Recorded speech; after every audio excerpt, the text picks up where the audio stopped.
Diawali pada malam hari di sebuah motel yang jauh dari perkotaan, kisah akan berfokus pada seorang wanita bernama Alice yang terlihat sedang video callan dengan suaminya, di mana suatu pemandangan tak lazim terlihat ketika Alice yang merupakan seorang wanita yang sudah menikah nampak berada satu kamar dengan seorang pria yang mengenakan handuk, dan ternyata Alice telah berselingkuh dengan seorang pria bernama John yang merupakan rekan satu kantornya. Dalam perjalanan pulang, sang suami kembali melakukan panggilan telepon karena khawatir dengan kondisi istrinya. Namun Alice langsung menutup teleponnya begitu saja karena tak mungkin melakukan video call di saat sedang berada di samping selingkuhannya. Karena bahan bakar sudah menipis, mereka pun berhenti di sebuah pom bensin yang berada tepat di jalanan sepi. Yang sembari menunggu John mengisi bahan bakar, Alice pun masuk ke dalam toko atau minimarket untuk membeli segelas kopi dan beberapa camilan.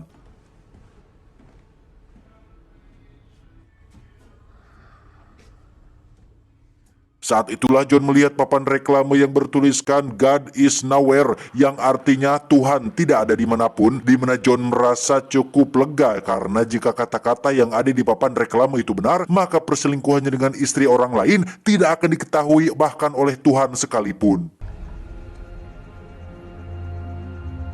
Alice sendiri terlihat masih mencari-cari sesuatu yang ingin dia beli, di mana keanehan mulai disadari ketika Alice tidak mendengar atau melihat si penjaga toko yang tepat saat John sudah selesai mengisi bensin dan sedang menunggu di dalam mobil sambil mendengarkan musik. Alice yang berada di depan meja kasir pun langsung dibuat terkejut ketika dia menemukan bercak darah yang ketika dia akan kembali ke mobil, tiba-tiba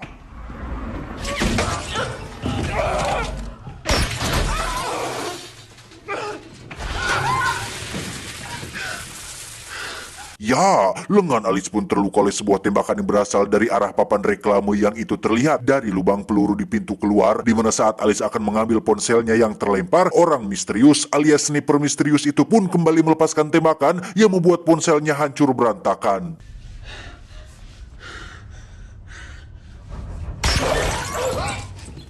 Alice tak sengaja melihat pintu belakang pada monitor CCTV yang mungkin bisa menjadi tempat aman untuk dia bersembunyi. Namun tak lama terdengarlah suara seseorang dari walkie-talkie yang memanggil-manggil nama Amelia yang merupakan penjaga toko ini, sehingga Alice pun berupaya untuk mengambilnya, yang karena si sniper masih mengawasinya, ia pun mengalihkan perhatian dengan cara melemparkan sebungkus Cetatos.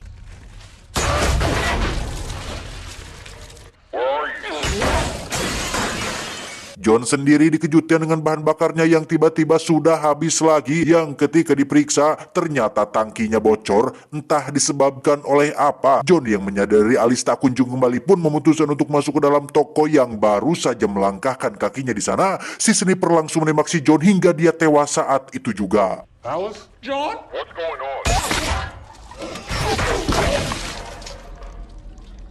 Karena walkie-talkie-nya sempat terlempar, Alice pun mencoba menggapainya menggunakan kain pel. Diketahui bahwa pria di walkie-talkie ini adalah suami dari si penjaga toko. Alice langsung menceritakan tentang situasi yang sedang dialaminya dan meminta agar suami dari si penjaga toko segera memanggil kepolisian untuk datang ke tempat ini. I need you to call the cops, okay? Hello, 911. Alice akhirnya bisa bernapas lega setelah dia berhasil menghubungi kepolisian yang katanya akan datang dalam waktu 15 menit lagi. Namun alangkah terkejutnya Alice saat baru menyadari jika pria yang sedang berkomunikasi dengannya saat ini bukanlah suami dari si penjaga toko, melainkan si sniper yang sedang memburunya. You know the man who got shot? It's my colleague. 'Cause I blew his head off. Fine. Menggunakan batu baterai, Alice mencoba mematikan lampu agar si sniper kesulitan membidiknya, tetapi karena belum berhasil, Alice pun berusaha mendorong rak dagangan hingga dia berhasil melakukannya.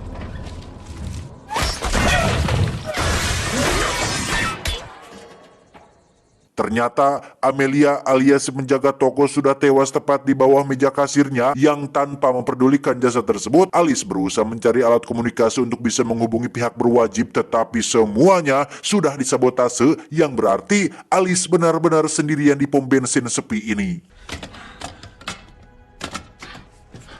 Tak menyerah begitu saja, Alice pun mendekati mayat si John untuk mengambil kunci mobil dan menyalakan alarm mobil dengan tujuan untuk memberi tanda pada pengendara mobil yang lewat. Namun cara itu belum berhasil setelah si sniper keburu menembak kap mesin mobilnya.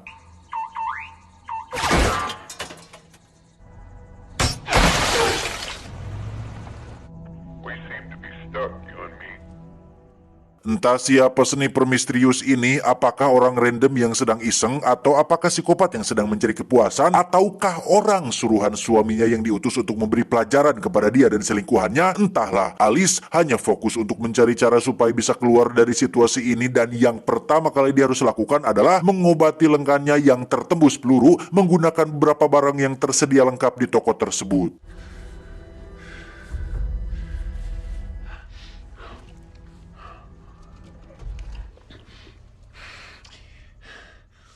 Menggunakan cermin kacamata, Alice mencoba untuk memastikan di mana posisi sniper berada, dan tepat di saat bersamaan muncullah sebuah mobil dengan seorang pria yang masuk memanggil-manggil nama Amelia si penjaga toko, sehingga Alice segera menyuruhnya untuk merunduk agar si sniper tidak menembaknya. Dan ya, Alice sempat dikejutkan oleh si pria yang tiba-tiba lompat untuk memeriksa jasad Amelia. Diketahui pria ini bernama Doug, mengaku sebagai rekan Amelia yang bermaksud untuk piket malam menggantikan Amelia berjaga. Namun yang membuat Alice heran adalah si sniper tiba-tiba tak bersuara tepat saat Doug muncul di sana. Bahkan ketika dia panggil-panggil pun si sniper tak kunjung memberi balasan, sehingga makin kuatlah kecurigaan Alice terhadap Doug yang bisa saja adalah si sniper yang sedang mengelabuinya. We called the police. They're on their way. Did you hear what I said? Tak rumasa dengan tuduhan itu, Doug pun berupaya membela diri dengan mengatakan bahwa dirinya benar-benar tidak tahu menahu tentang apa yang sedang terjadi, dan dilihat dari raut wajahnya, Doug nampak sangat meyakinkan sehingga Alice pun menjadi bingung sendiri, alias menjadi gambling antara percaya atau tidak kepada sosok si Doug ini. You don't believe me? Untuk memastikan prasangkanya, Alice pun meminta Doug untuk menunjukkan ponsel miliknya yang jika bukan dia pelakunya, Alice meminta Doug untuk segera telepon 911, namun Doug mengaku bahwa ponsel miliknya tertinggal di dalam mobil, sehingga Alice memintanya untuk segera pergi keluar, ambil ponselnya jika memang bukan dia pelakunya. I see it. My phone. You can use the car as a shield. Alice sebenarnya agak ragu memaksa Doug melakukannya karena jika kecurigaannya terbukti salah, maka akan sangat tega sekali dia mengorbankan orang lain hanya demi untuk keselamatannya sendiri. Tetapi karena tak ada cara lain lagi, Alice tetap memaksa Doug untuk pergi keluar dan ambil ponsel miliknya di dalam mobil.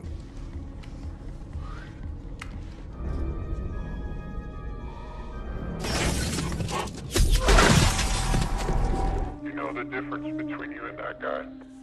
Dan ya, betapa salahnya keputusan dan kecurigaan Alice terhadap Doug yang ternyata bukanlah seperti apa yang dituduhkan, sehingga sekarang Alice kembali harus sendirian di dalam toko ini setelah Doug mati ditembak oleh si sniper. Yang tak lama, si sniper pun kembali berbicara melalui walkie-talkie untuk mengatakan bahwa Alice telah bertanggung jawab atas hilangnya nyawa satu orang tak bersalah.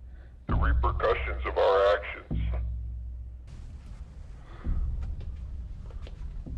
Entah apa motivasi si sniper sampai tega melakukan hal seperti ini. Dia nampaknya ingin mengenal korbannya lebih jauh dengan menanyakan perihal kehidupan pribadi Alice, termasuk hubungannya dengan si John yang menurut si sniper sangat tidak masuk akal sekali. Apabila dua rekan kerja pulang larut malam dengan alasan rapat demi mengulur waktu sembari mencari solusi, Alice pun terus merespon pertanyaan demi pertanyaan yang diajukan oleh si sniper, sampai akhirnya Alice tak segannya menemukan kotak berisi seragam toko milik seseorang bernama Henry yang merupakan mantan penjaga toko yang sepertinya baru dipecat belum lama ini. Di situ Alice menemukan benda lain seperti foto Henry sedang memegang senapan dan sebuah buku berjudul The Camp of the Sign, sebuah novel yang berisi tentang kebohongan dan propaganda rasis dan hal-hal semacam itu, sehingga Alice menyimpulkan jika sniper misterius yang sedang memburunya saat ini adalah Henry, penjaga toko yang baru saja dipecat dari pekerjaannya.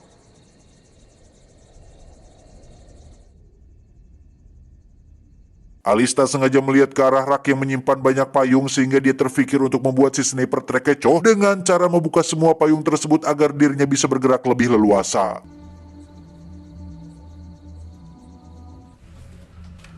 Fucking helpless.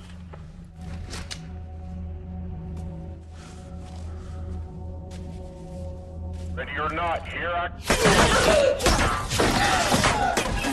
Dan ya, cara itu ternyata belum efektif untuk Alice bisa mencari jalan keluar karena si sniper langsung menembakinya secara membabi buta. Untungnya, Alice berhasil selamat dan mencoba merusak gembok pintu belakang menggunakan tabung apar.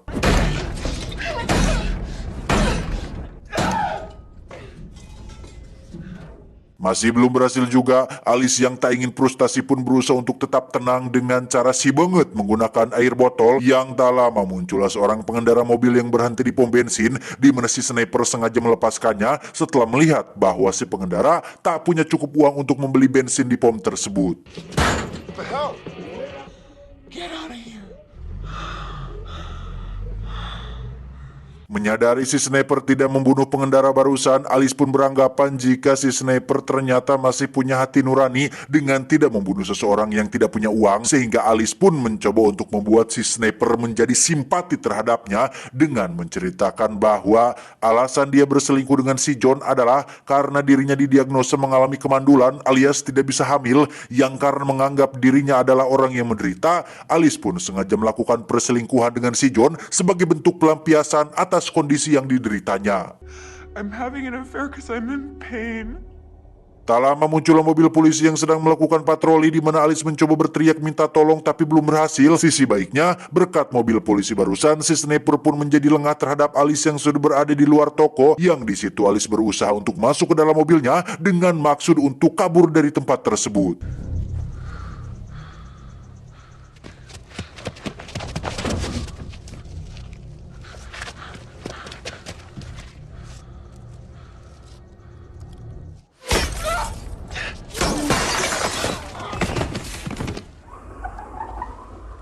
Dan ya, Alice justru harus mendapatkan luka tembak baru di pahanya, di mana dia merangkak menuju mesin kasir untuk berlindung dan sempat pingsan beberapa detik sebelum akhirnya tersadar oleh suara walkie-talkie si sniper.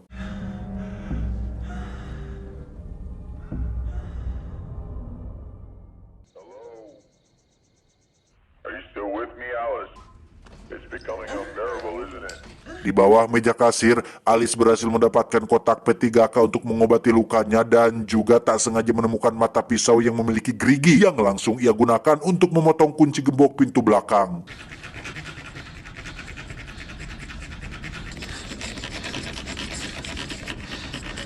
Saat itulah muncul pengendara lain yang berhenti untuk mengisi bensin, di mana pengendara tersebut rupanya adalah pasangan kakek nenek yang baru pulang dari liburan. Yang tepat saat si kakek akan membersihkan kaca mobilnya, beliau pun melihat mobil milik si dog yang terparkir tanpa kaca, yang ketika beliau melihat ada jasad seseorang di dalamnya, si kakek yang panik pun celingak-celingu tidak paruguh dan... Call the police!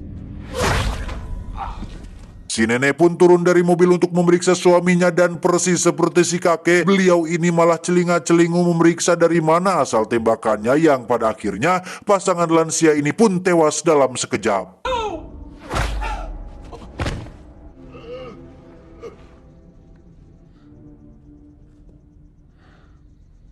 That's the kind of sentimental crap that will die off with that generation. Tak diduga, masih ada seorang gadis kecil di dalam mobil yang ternyata merupakan cucu dari kedua lansia ini, di mana si bocah pun keluar dari dalam mobilnya untuk membangunkan kakek neneknya, yang pada titik ini si sniper kembali menunjukkan sisi lain dari dalam dirinya dengan tidak langsung membunuh bocah tersebut, sehingga Alice segera menuliskan pesan agar si bocah kembali masuk ke dalam mobilnya. Terlibat percakapan serius antara Alice dan sniper tentang keputusan Alice yang menolong bocah itu, yang pada intinya mereka berdua sepakat untuk membiarkan bocah itu tetap hidup asalkan Alice mau mengorbankan dirinya demi nyawa bocah tersebut, sehingga Alice kembali menuliskan pesan agar bocah itu lari menuju jalan raya dan tunggu di sana sampai ada pengendara lewat yang menolongnya. Saat sudah jalan itulah, si bocah tiba-tiba berhenti dan malah menengok ke arah Alice, kemudian berjalan ke dalam toko, yang pada akhirnya kesepakatan pun batal dan si sniper memutuskan untuk keluar dari tempat persembunyiannya.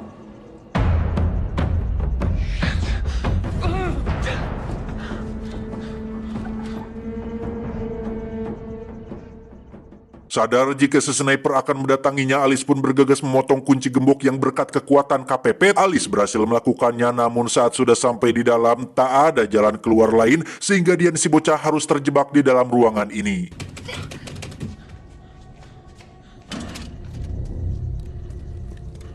Tepat saat si sniper sudah turun dan menggunakan pistol sebagai senjata barunya, Alice pun langsung menyembunyikan si bocah di tempat aman dan memintanya untuk tetap di sana sampai nanti muncul aba-aba, di mana Alice yang sudah kepalang edan pun memutuskan untuk melakukan perlawanan dengan cara menggunakan alat yang ditemukan di ruangan tersebut.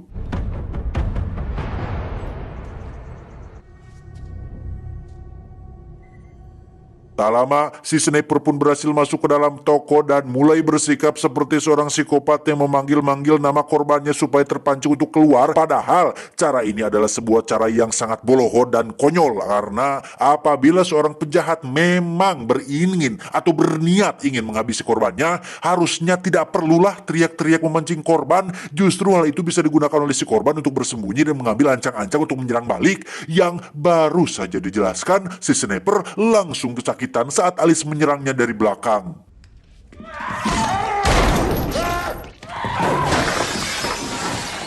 Terjadi pertarungan sengit antara Alice dan si sniper, di mana Alice hampir saja berhasil membuka topeng si sniper, namun karena power keduanya berbeda jauh, Alice harus tertembak di bagian perut hingga dia ngajongkeng tidak walakaya.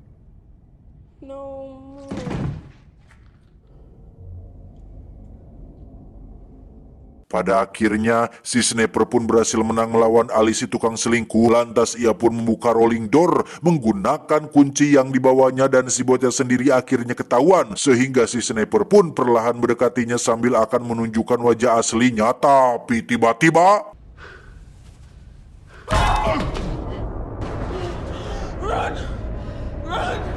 Ya, Alice yang sekarat rupanya masih punya sisa-sisa tenaga untuk menyelamatkan si bocah, di mana Alice langsung menyeret si sniper tepat ke bawah besi pengangkut dan berhasil membunuhnya dengan cara dijepit menggunakan besi tersebut.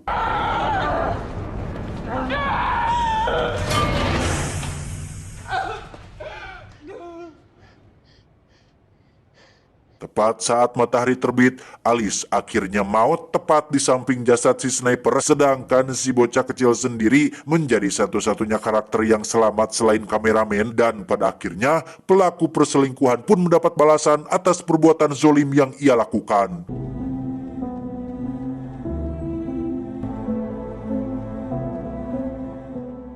Tamat ending yang cukup membagongkan. Sampai akhir film tidak diceritakan secara detail tentang siapa sebenarnya sosok si sniper ini. Bahkan sebelum dia membuka topengnya, wajahnya malah keburu hancur oleh Alice yang melakukan final battle. Namun dari beberapa clue yang ditampilkan, sudah jelas bahwa sosok si sniper ini pastinya adalah Henry. Salah satu bukti kuat tentang teori ini adalah ketika si sniper membuka rolling door menggunakan kunci yang dibawanya. Dari mana dia memiliki kunci semacam itu jika bukan orang yang bekerja di toko tersebut? Sehingga sudah jelas bahwa sniper ini adalah Henry yang merupakan penjaga toko yang baru saja dipecat dari pekerjaannya. Alih-alih akan membalas dendam kepada Amelia rekan kerjanya, Henry justru malah kebablasan dengan membunuh setiap orang pilihan yang kebetulan mampir di pom bensin tersebut. Jika saja Alice tidak pulang larut malam, jika saja dia tidak berselingkuh dengan John yang merupakan rekan kantornya, jika saja dia tidak membohongi suaminya, mungkin kejadian ini tidak akan menimpanya. Sehingga pesan yang bisa kita ambil dari film ini adalah ketika seseorang melakukan perselingkuhan dan mengaku khilaf, maka itu adalah kebohongan. Sebab setiap orang yang selingkuh memiliki niat dan sadar terhadap apa yang dilakukannya.